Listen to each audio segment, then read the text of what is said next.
Então, vamos tentar começar na Perashá Terumá. Perashá Terumá. Bem, eu vou ler um pouquinho o que fala Perashá Terumá, a gente ir comentando sobre ela. Perashá Terumá é justamente a Perashá, que a linguagem dela, em relação a tudo que a gente já leu antes, desde Bereshit até agora, que foi uma linguagem de narrativas, de histórias contadas, leis, mas aqui a gente tem uma linguagem diferente, que é uma linguagem sobre doações recebidas e como deveria ser a construção de um santuário, a construção de um tabernáculo, ou então chamado em hebraico Mishkan, a morada do eterno Deus dentro desse santuário. Então, Moshe subia ao Monte Sinai, a gente viu a semana passada, aí Moisés entrou pelo meio da nuvem e subiu ao monte. E Moisés esteve no monte 40 dias e 40 noites. Ou seja, novamente, a gente chegou ao Monte Sinai, Deus vem e fala a questão dos 10 mandamentos. Aí, depois disso, Moshe ainda dá mais mandamentos para o povo, que foi a Perashadim Mishpatim. Aí, no final, a gente vê que Deus chama o Moshe para que ele possa subir sozinho no monte e permanecer lá os 40 dias e 40 noites. É aí que Deus vai informar a ele e ensinar o Moshe como deveria ser feito um santuário. Um santuário. Aí vem a Perashá de Terumá sobre esse assunto. Depois da Perashá de Tetzavé sobre o santuário, mais em relação aos sacerdotes, as suas vestimentas, um tipo de sacrifícios, para depois chegarmos na Perashá de Kitissá, onde se dá a demora de Moshe, lá no monte. O povo fica naquela sensação, cadê o Moshe? E acabam fazendo o bezerro de ouro. Então, tudo isso daqui está acontecendo durante esses 40 dias que Moshe passa no monte, para depois ele voltar, aí ele vê o bezerro de ouro, ele quebra tudo que ele aprendeu lá e as tabuas que ele recebeu por escrito. Para depois, novamente, ele subir ao Monte Sinai, passa lá mais 40 dias e 40 noites, e quando ele retorna, na sua segunda vez, já é a época de Yom Kippur, que é a data relacionada ao dia do perdão. Então, agora a gente vai ler, então, nessa Perashá, exatamente como foi mais ou menos o ensino de Deus para a construção do tabernáculo. Aí diz assim, e falou o Eterno a Moisés, dizendo, fala aos filhos de Israel, que dediquem para mim uma oferenda. Tomareis minha oferenda de todo homem cujo coração o impelir a isso, ou seja, que eu levo a fazer isso. E esta é a oferenda que tomareis deles. Aí vem ouro, prata, cobre, tecido de lã azul celeste, púrpura, carmesim, linho e pelo de cabra, couros de carneiros tintos de vermelho, couros de tarras, que é um animal, e madeiras de acácia, azeite para iluminação, especiarias para azeite de unção e para o incenso de especiarias. Aí vem pedras de ônix e pedras de engaste para o efod, que é tipo um peitoral, que fazia parte desse peitoral. E com isso, me farão um santuário. Aí Deus está falando, né? E morarei entre eles. E conforme tudo que eu te mostrar, como um modelo para o tabernáculo e como um modelo para todos os seus objetos, exatamente assim fareis.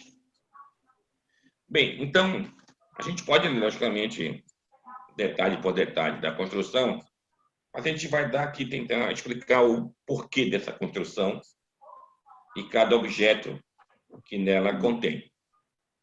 Então, o tabernáculo, ou Mishkan, a palavra Mishkan tem a raiz da palavra Shekinah, que é Shin, Raf e Nun.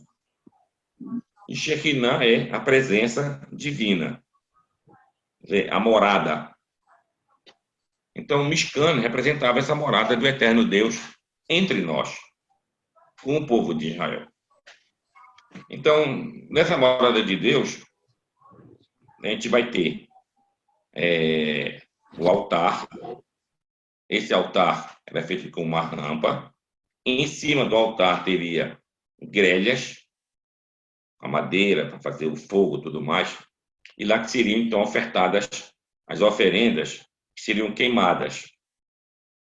Os animais que eram abatidos, que eram degolados, e a parte deles que eram ofertada, então, era dentro dessa grelha. Saindo dessa parte do altar, aí estamos numa tenda maior. Aí teria depois entrar de uma tenda menor, dentro dessa própria tenda. Aí tinha um lavabo, onde os sacerdotes lavariam as mãos e os pés. Aí eles entravam nessa outra tenda menor. Nessa tenda menor, lá se tinha um candelabro de 7 braços, tinha uma mesa com os 12 pães, 12 pães. Depois se tinha um pequeno altar do incenso. Aí tinha uma cortina, um cortinado assim grande, que tinha desenhos dos querubim. Aí dentro dessa cortina, tu ia encontrar, então, a Arca Sagrada,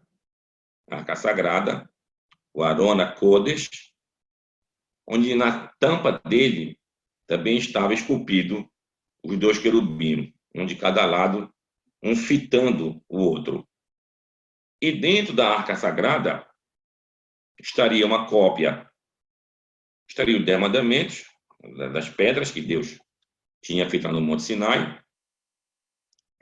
teria um exemplar do maná, o cajado de Moshe também estava lá, e, logicamente, uma cópia da Torá inteira, quando assim se cumpriu a andança pelo deserto. Então, esse seria mais ou menos o santuário, o Mishkan. Isso representa exatamente a verdadeira morada de um homem justo, uma pessoa que segue ao eterno Deus. Nós temos aqui a questão da alimentação, a alimentação, digamos assim, mais rudimentar, que no caso é a degola de animal, era feita fora um pouco daquela tenda. Aí tinha o lavabo para manter a tua higiene. Entrava, aí tinha o candelabro para fazer iluminação. Aí tinha o pão.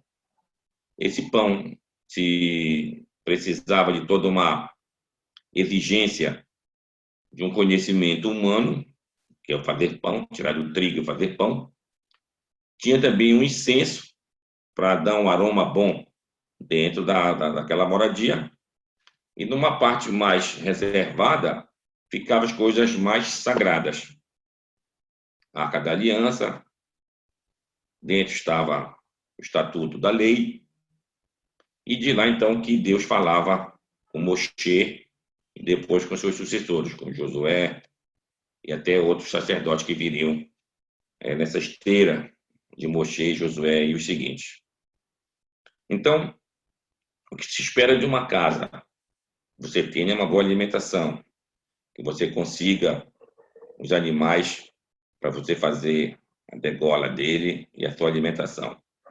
Logicamente que tinha também outro tipo de oferta, a oferta farinha de trigo, que era de cereais, e aí tinha iluminação, como a gente falou, o pão da proposição, que era aquela mesa dos 12 pães, o incenso com o aroma bom e a parte principal, a lei.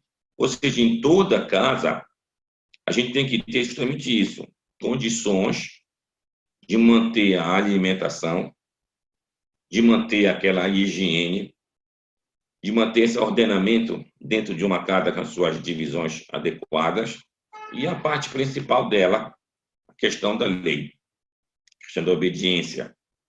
E aí você vai ter um contato com o eterno Deus.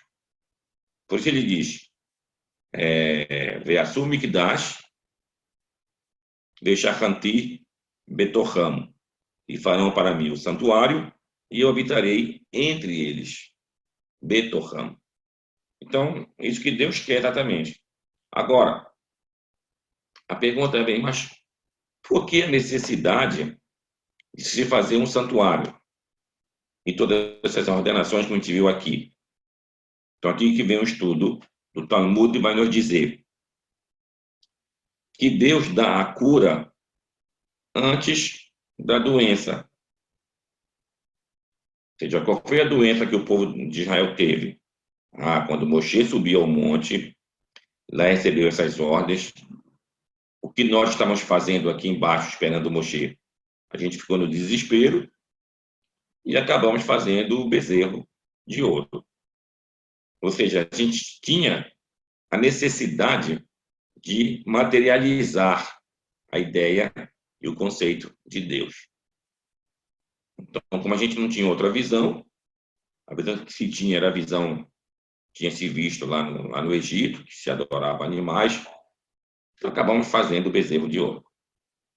Então, para se tirar essa idolatria, era preciso que a gente tivesse algo de concreto em relação ao serviço divino. E como seria esse algo de concreto? Justamente o santuário. Então, o santuário ia preencher uma necessidade que todos nós temos do serviço divino. Quer dizer, não dá para nós ficarmos somente no abstrato, vou pensar em Deus. Essa é só uma parte. A gente precisa de fazer todo um ritual que vá realmente materializar esse serviço divino. Então, na época, nós tínhamos o santuário, levado as oferendas, cada família tinha as suas posses, então levavam os animais maiores, outros levavam animais menores, outros levavam animais das aves, as pombinhas, as rolinhas, e outros levavam dos cereais. Então, tudo isso era uma materialização do serviço divino. E aí foi dividido.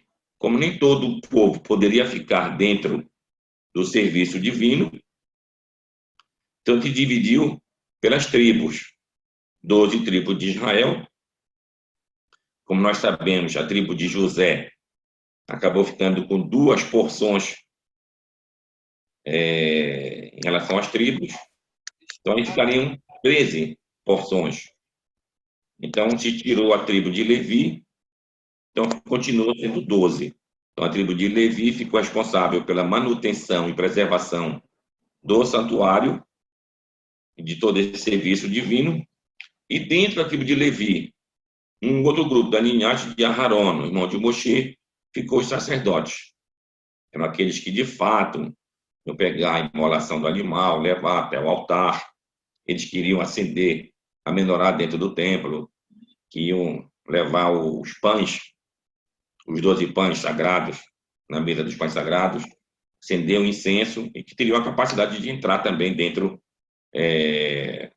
do Kodesh, Kodashim, ou seja, da parte mais santa dentro do santuário. Estaria lá a Arca da Aliança.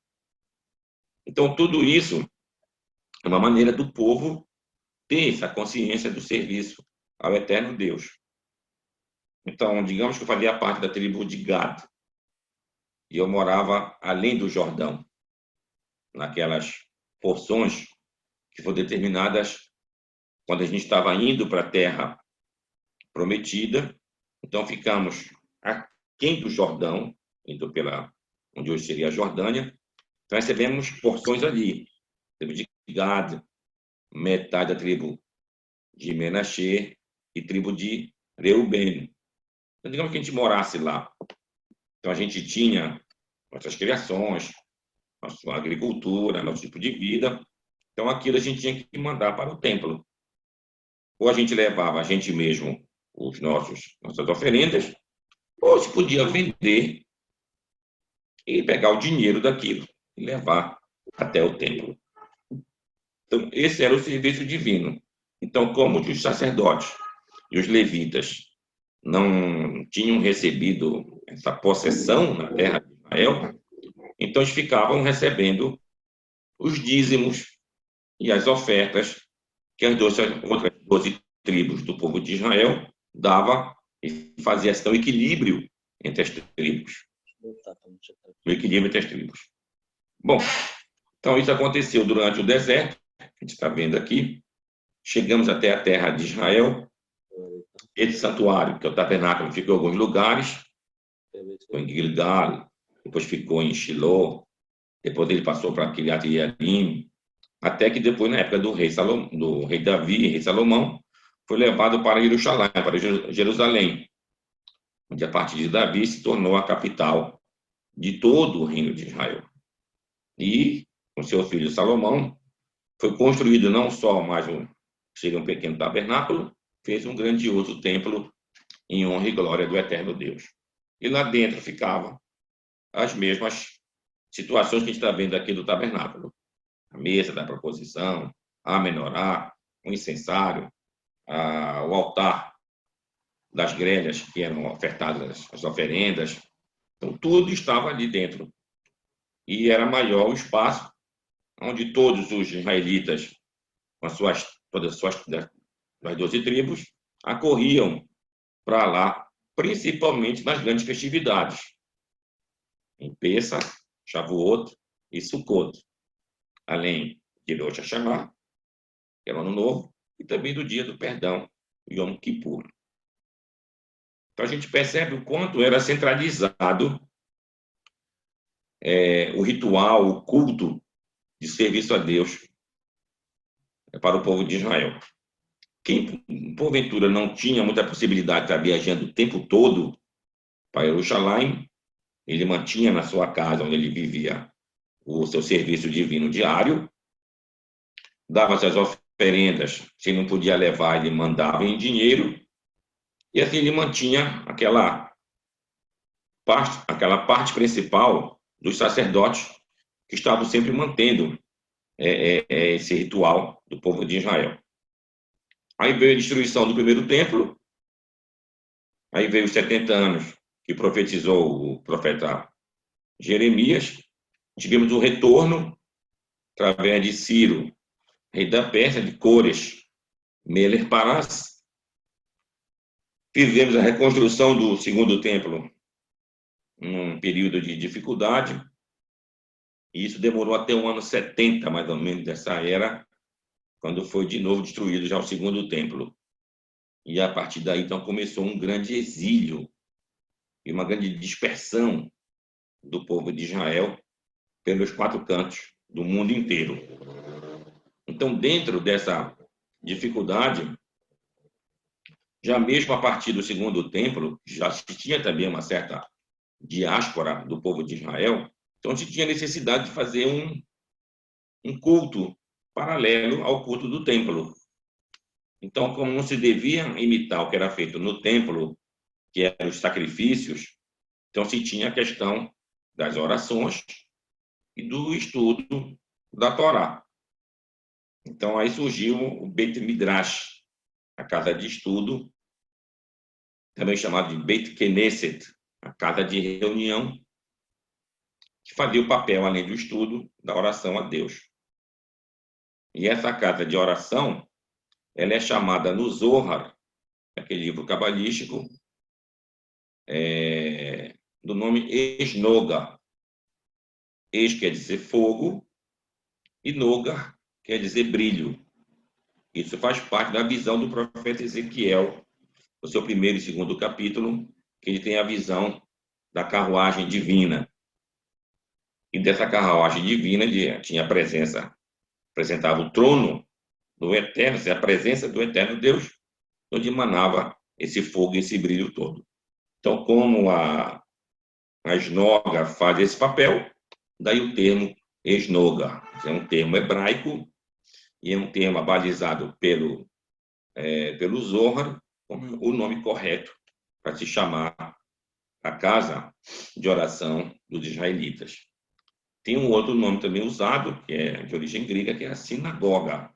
Sinagoga é casa de reunião. Mas os sefaradim, em geral, principalmente aqueles que vieram da Península Ibérica, tanto os hispanos portugueses, como aqueles que desceram para o Marrocos, chamam de esnoga. E essa é uma palavra que consta do Zohar, em relação à casa realmente de oração. O que se faz dentro da sinagoga? Temos as orações, baseadas no livro de Daniel, que ele rezava 3 vezes ao dia, de manhã, à tarde e à noite. Então, temos de manhã o Shacharit, de tarde a Minchá e de noite o Arbit. Como, na realidade, as orações, como foi dito pelo profeta Oséias, Roshea, Shalema Farim Sefateno, que nossos lábios vão como substituir os sacrifícios. Então, através da oração, nós fazendo o mesmo papel do serviço divino que era feito com os sacrifícios. Então, qual é a base das orações? As orações, principalmente a oração principal de cada uma delas, é a Amidá, uma oração que a gente diz em pé, com o pé junto, e lá, se for de oração for diária, se tem 18 bênçãos. As 18 bênçãos, ela vem em relação às 18 vértebras que temos no nosso corpo. 18 em hebraico, a palavra Rai, Het é 8, Yod é 10, dá 18. Rai quer dizer a vida. Então, tu estás fazendo uma oração, que é justamente a oração da tua vida perante o Criador, o eterno Deus. E além também, dentro do Shema Israel, onde diz, e amarás teu Deus com todo o teu coração, com toda a tua alma, com todas as tuas forças, amar a Deus com o nosso coração, justamente a oração, a tefilá. E como dentro do Shema aparece 18 vezes o nome do Eterno, então tu tens justamente a Amidá composta de 18 bênçãos. 18 bênçãos. No período do Talmud, como teve a questão daqueles que caluniavam e praticavam heresias dentro do povo de Israel, então foi acrescentado mais uma oração. Acabou ficando 19. Continuamos chamando de 18 bênçãos, Shimonesri, mas já tem agora 19 bênçãos, que é Lamal Shinim, Belaminim, Aterit, Tikvá. Essa bênção foi acrescentada para os caluniadores, para os hereges, não se tenha esperança. Então, aqueles que traíam dentro do povo de Israel, então, aqueles que modificavam a crença do povo de Israel, isso era uma citação sobre várias crenças, principalmente messiânicas. Se acreditava que uma pessoa era o Messias, então eles que acreditavam que essa pessoa era o Messias começavam a adotar essa pessoa de conceitos espirituais altíssimos, chegando até a considerar aquela pessoa, não só ele é o Messias, como ele é o Filho de Deus, ou então o próprio Deus. Então isso era uma heresia. Então, contra esses, foi acrescentada essa oração. Então, nós temos a Amidá de manhã, a Amidá de tarde e a Amidá à noite.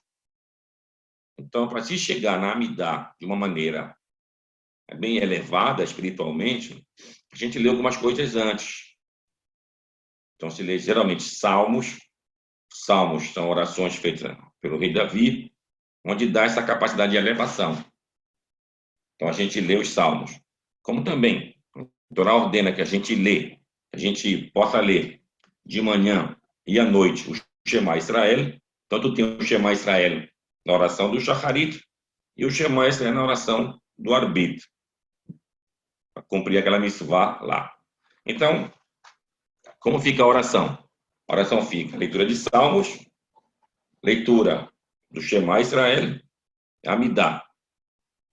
Aí, de tarde, só tem a leitura de um salmo, Salmo 145, Amidá. E de noite, a mesma coisa. Leia o Shema Israel, leia Amidá.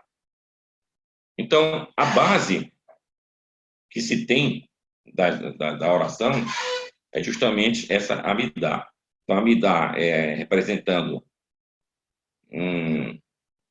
uma pessoa religiosa se aproximando do eterno Deus, então ele dá aqui 3 passos para frente. Aí ele faz a reverência ao eterno Deus, na primeira bênção, chama-se Birkat HaAvot, a bênção dos patriarcas, onde diz Deus de Abraão, Deus de Isaac, Deus de Jacob. Então, essa bênção é a bênção dos patriarcas. Então, ela tem um Baruch no começo e um Baruch no final dessa primeira bênção, que é Magen Abraham. Então, você faz uma reverência se inclinando perante o eterno Deus, no primeiro Baruch e no segundo Baruch. Aí vai continuando a leitura, os louvores ao eterno Deus, até você chegar nos seus pedidos particulares. Quando chega lá no final, vai fazer a bênção de agradecimento, que é a Modim, Maná, no lar. Então você se inclina novamente, você faz a reverência novamente. E quando acaba essa bênção do agradecimento, tem um outro Baruch. Você faz novamente a reverência. E quando termina a Midá, dá 3 passos para trás, representando a permissão da saída da presença do eterno Deus. Então, a Midá representa justamente esse momento. É um momento que cada fiel que está na sua casa, ou que está na esnoga, deve fazer sua oração, ele com Deus diretamente. Se nem o condutor da oração, o Hazan, também chamado de Shaliach Tzibur, faz esse papel. Espera-se que cada fiel tem que fazer sua oração direta, ele para com Deus. Como em muitas épocas, as pessoas não sabiam fazer a oração, então não tinham capacidade de ter uma leitura.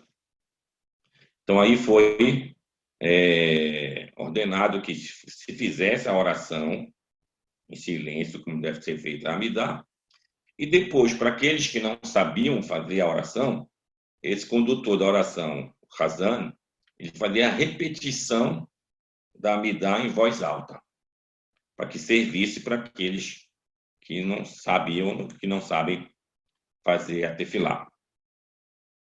Então, ficou sendo obrigatório fazer a repetição da Amidá de manhã, no Shacharit, e também de tarde, na Minchá. Mas não ficou obrigatório de noite. Isso porque os sacrifícios diários eram de manhã e de tarde, mas não havia à noite. Então, da repetição da Amidá era feita de manhã e de tarde, menos à noite, seguindo essa mesma sequência.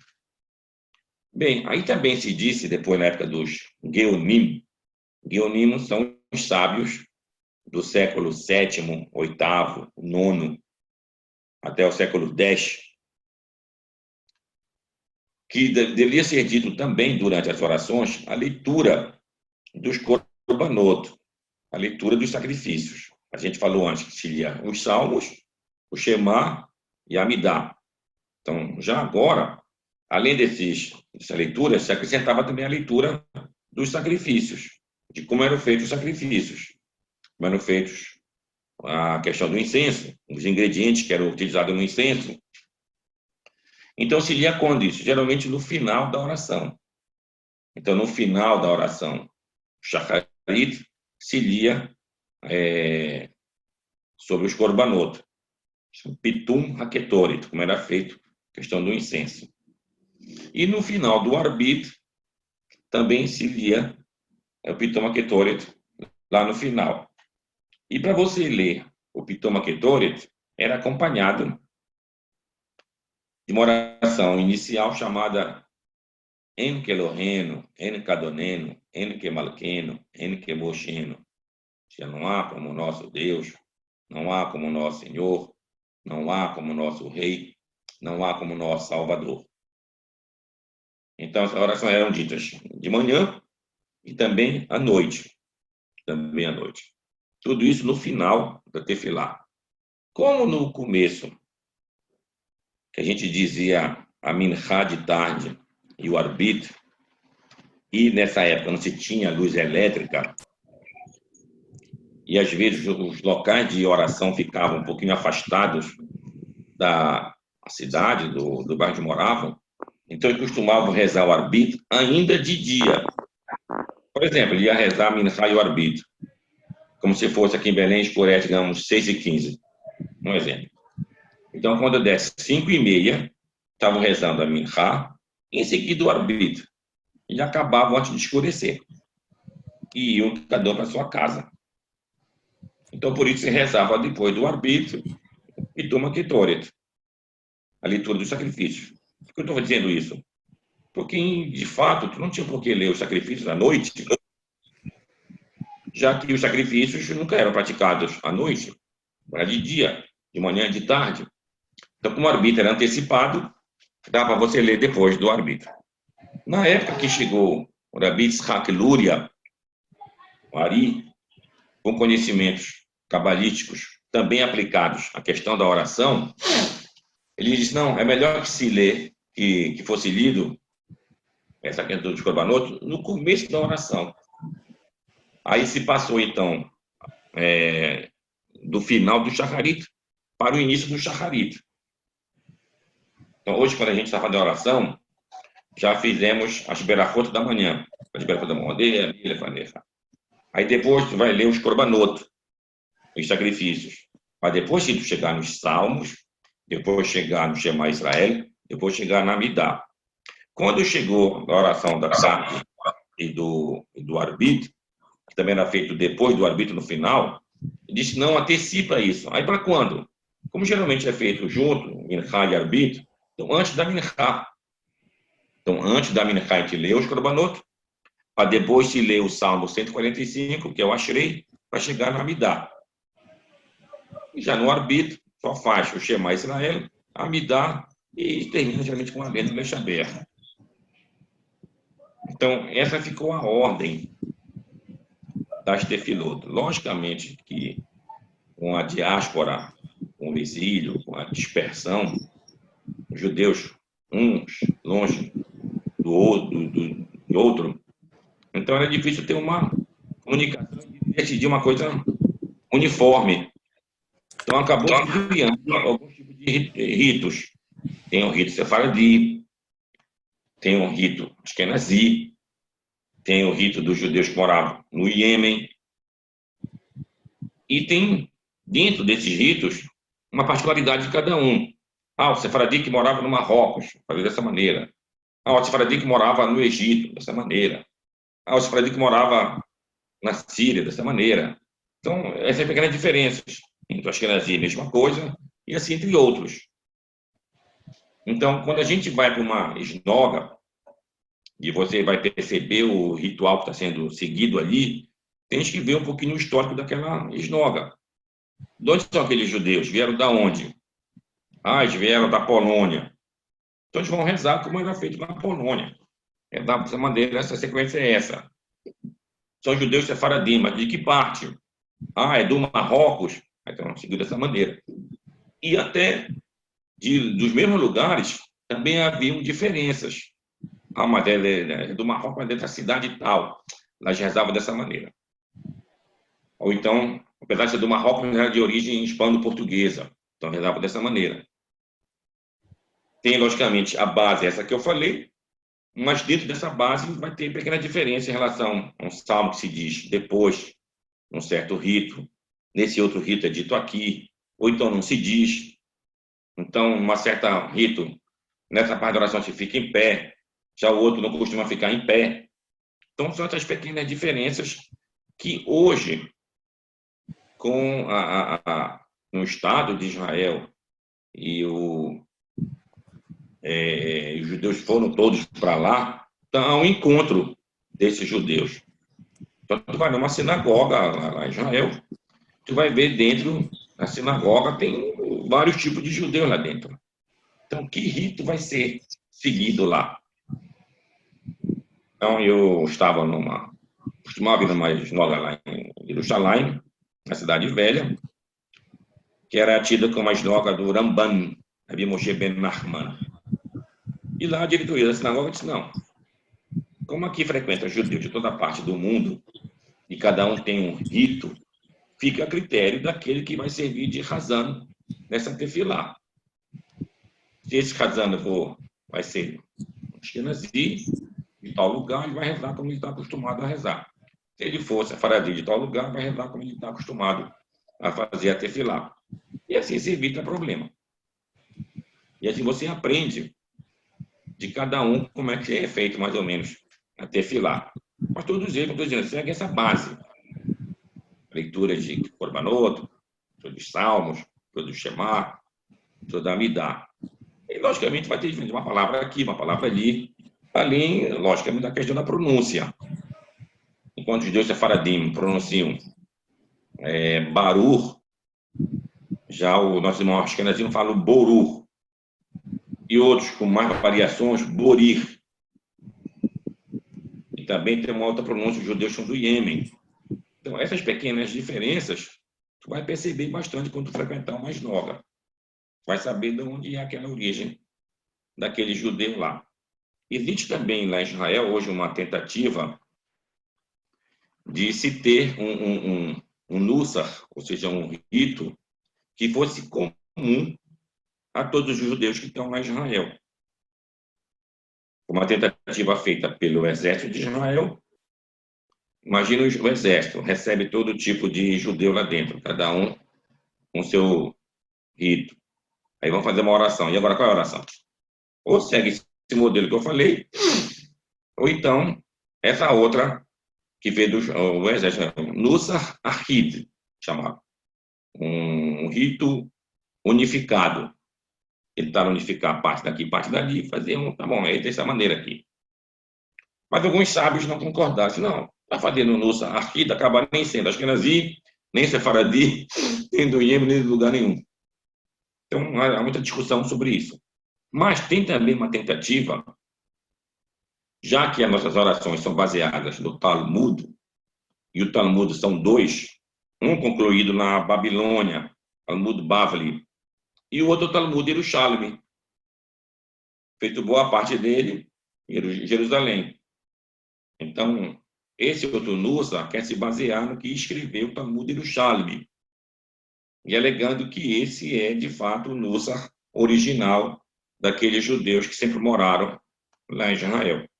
E hoje, todo aquele que retorna para Israel deveria seguir esse Nussar. Mas também é matéria de debate. Outro exemplo. Ontem foi Rosh Chodesh. Rosh Chodesh. Em Rosh Chodesh deve ser dito o Halel.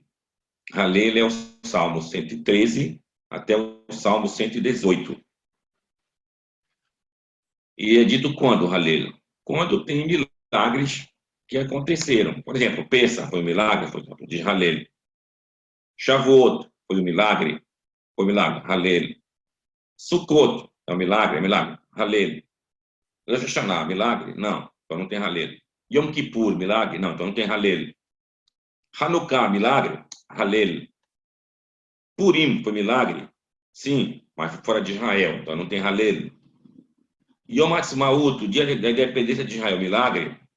Bom, aqui é uma discussão. Segundo alguns, é milagre, Halel.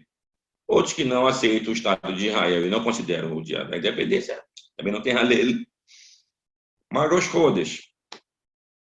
Então, o Rosh Chodesh ficou decidido que deveria ser dito um Halel mais curto, se pula-se algumas partes dentro desses salmos, do 113 até o 118. Aí vem uma outra pergunta. Tá bom, se o Halel é pequeno, eu devo dizer a Berachá sobre o Halel pequeno? Que quando eu falo esse Halel completo, eu digo uma bênção. Uma bênção antes, uma bênção depois, como toda mitzvah tem a sua bênção antes e depois. Mas o Halel é pequeno. Eu tenho que fazer a bênção sobre ele? Aqui se dividiu também várias opiniões dos nossos sábios durante a Idade Média, principalmente. Segundo o Rambam, de Moshe Ben Maimon, se o Halel é pequeno, não se diz bênção, nem no começo, nem no final. Já os que seguem Rabi Moshe Serles, que é o Remá, é um rabino que estabeleceu as normas para as comunidades de Ashkenazim, eles dizem a bênção tanto do Halel grande, como também do Halel pequeno. Já os judeus do Marrocos, eles exigem a opinião. Não. Tem uma bênção para o Halel grande e tem uma outra bênção diferente do Halel grande para o Halel pequeno. Tá. Aí agora, como estou falando, a gente foi para a terra de Israel. Terra de Israel. Qual é o minhag, ou seja, o uso costumeiro dos judeus que moravam na terra de Israel em relação ao Halel, pequeno? É dizer a bênção ou não dizer a bênção? Então, dá a entender que dentro desses judeus que moravam nesse lugar não diziam a bênção do Halel pequeno, seguindo igual como o Rambam escreveu. Então, é pressionado, de uma certa maneira, todo aquele judeu que é sefaradi, está na terra de Israel, então tu vai dizer Halel. Só que agora, indo para a terra de Israel, o que aconteceu?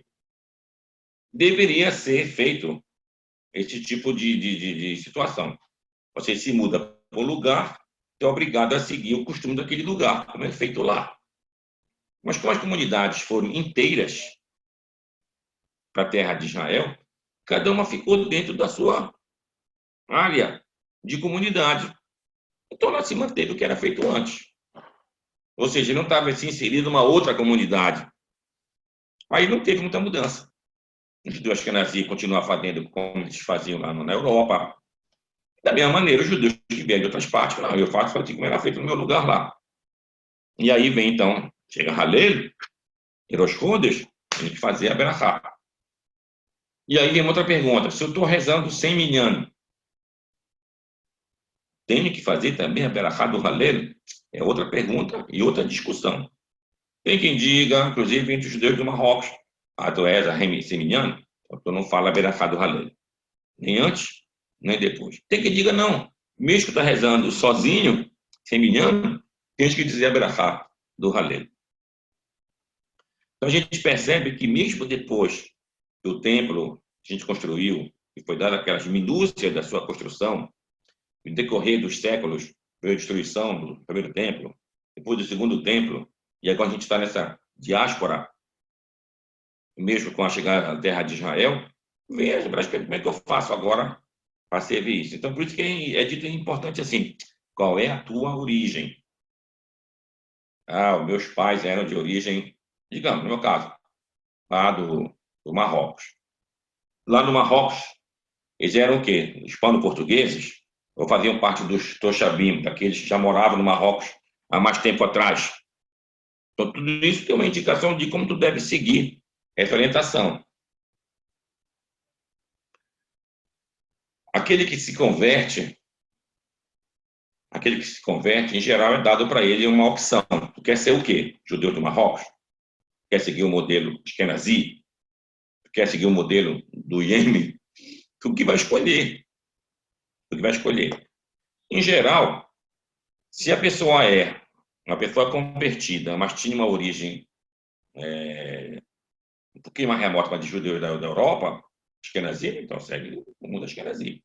Se nós temos uma certa origem, mesmo uma remota, mas hispano-portuguesa, um exemplo, devíamos, ao fazer a conversão, seguir o modelo hispano-português.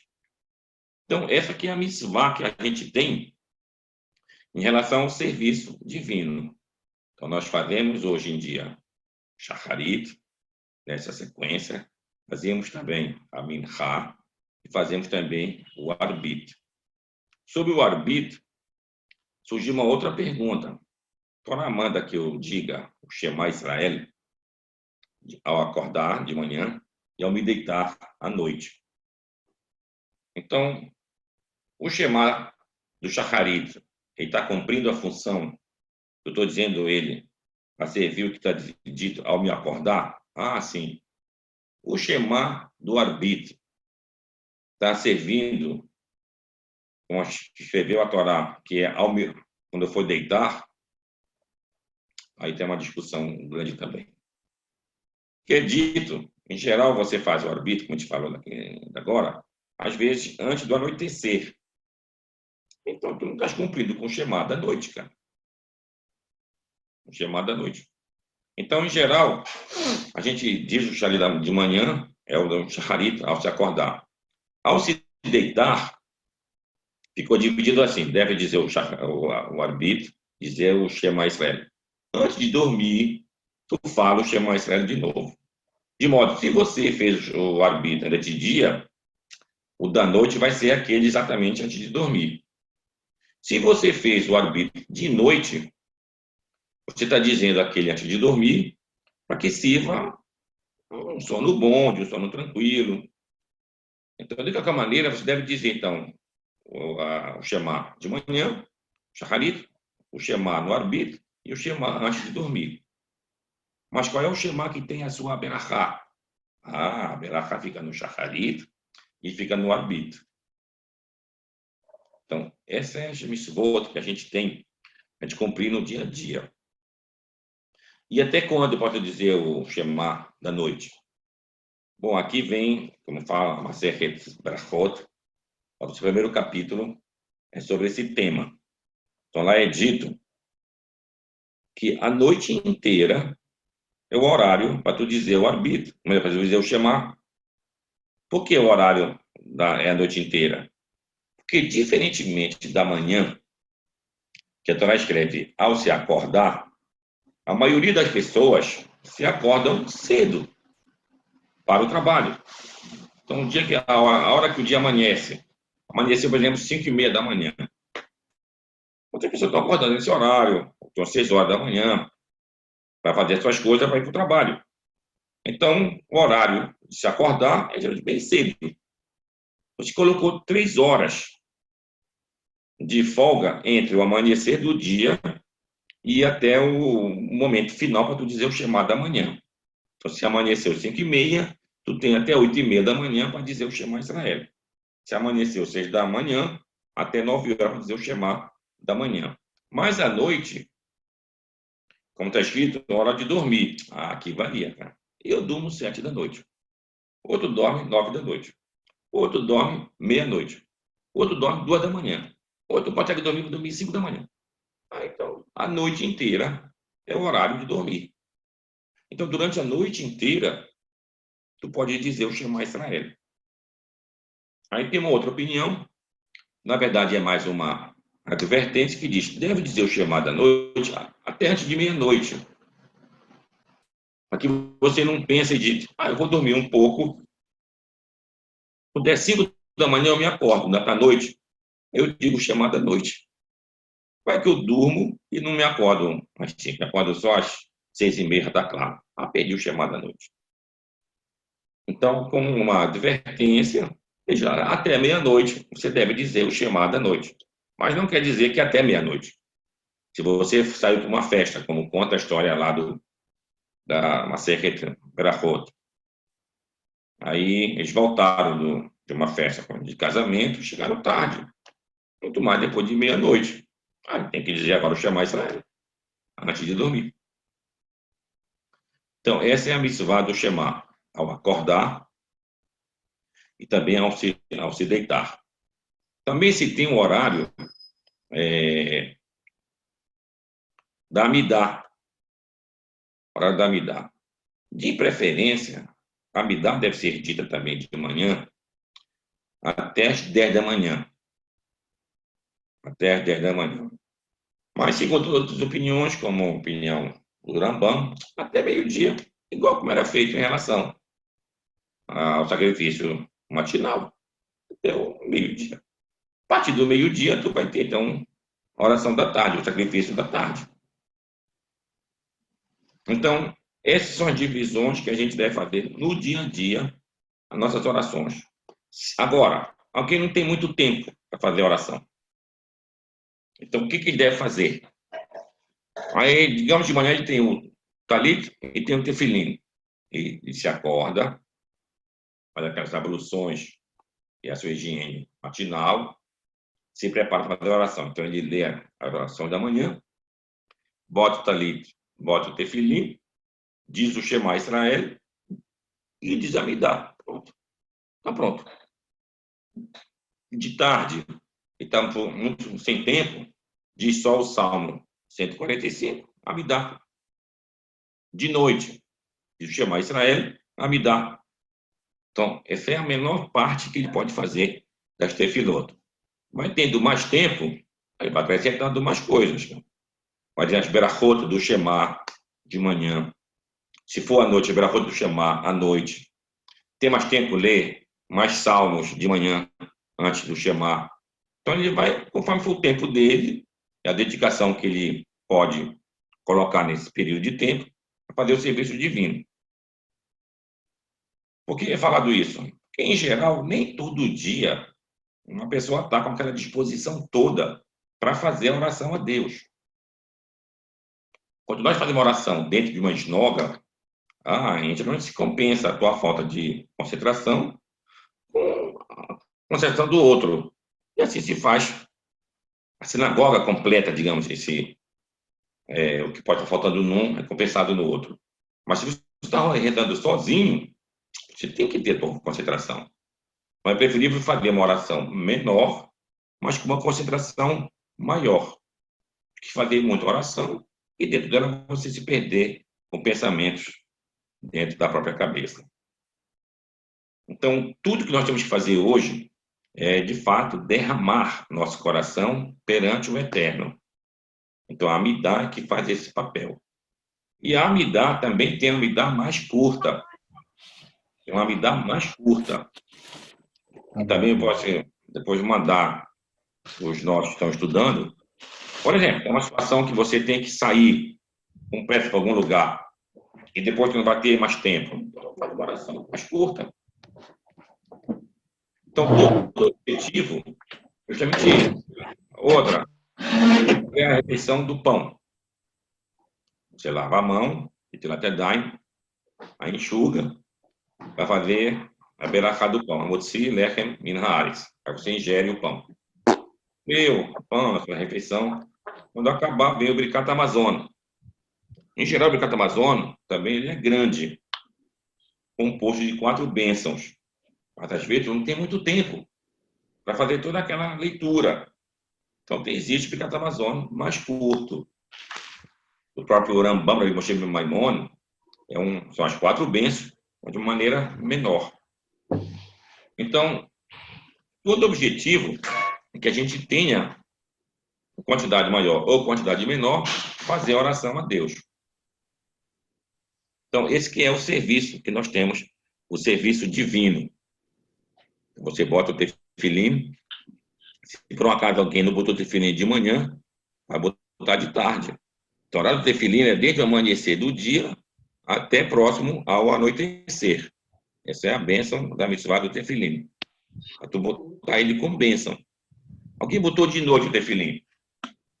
Se ele botar à noite, vai até colocar, mas não pode dizer bênção de tefilim, está fora do horário dele. Então, todas essas mitzvot podem ser cumpridas de uma maneira diferente. Mas quando elas são cumpridas dentro daquilo que é determinado, elas vão ter, então, que sua devida bênção para aquilo que elas são ocasionadas. Isso tem a ver também com a questão de gênero. Homem, mulher. Tem as mitzvot que são para as mulheres fazerem, que a gente pode fazer como homem, mas eu não posso fazer a bênção relativa a elas. O exemplo mais comum é o exemplo de ir numa mikve. Aquele banho ritualístico. Então, eu vou na mikve, dou aqueles 7 mergulhos. Quando eu saio, eu não posso dizer a bênção, que diz que me certificou com seus mandamentos e nos ordenou a mitzvah da imersão numa mikve. Não sou ordenado a isso, eu não posso dizer a bênção. Então, essa aqui é a questão. Todas as mitzvot, cada um pode fazer. Mas, para aquele que é ordenado a fazer, ele faz e faz a recitação da bênção. Quando você é isento, você faz por devoção, mas não faz a devida bênção. É a mesma coisa do contrário. A mulher deseja botar talete e tefilim, um exemplo. Não, eu quero colocar. Pode colocar talete sobre ela. Tefilim também. Só não pode dizer a bênção, porque ela foi isenta de voto. A mesma coisa acontecia, como a gente leu semana passada, daquele que era escravo, que era servo. Então, o servo estava isento de todos os mandamentos positivos. Então, se ele queria colocar o talito fim, podia colocar. Não podia dizer a benção, era isento. Então, esses são os outros que nós temos hoje para nós fazermos. 50 centavos de pedágio. E aqui fica a questão da pergunta maior. O templo foi destruído. A pergunta é, a Arca da Aliança, ela está somente escondida? Será que desde o primeiro templo, essa Arca da Aliança que a gente lê aqui na Perachá, de Terumá, da maneira que ela foi construída, ela foi escondida em alguma caverna subterrânea lá em Jerusalém? E a gente vai redescobri-la e vamos ter novamente a questão do templo, do Beit HaMikdash, e com o Beit HaMikdash a gente vai dispensar essas orações para fazermos os sacrifícios como eram ordenados aqui pela Torá. Então, essa é uma pergunta que a gente vai deixar te responder isso numa outra aula. Então, essa é a base que nós temos hoje. Hoje, costumeiramente, nós fazemos as nossas orações que servem do serviço divino.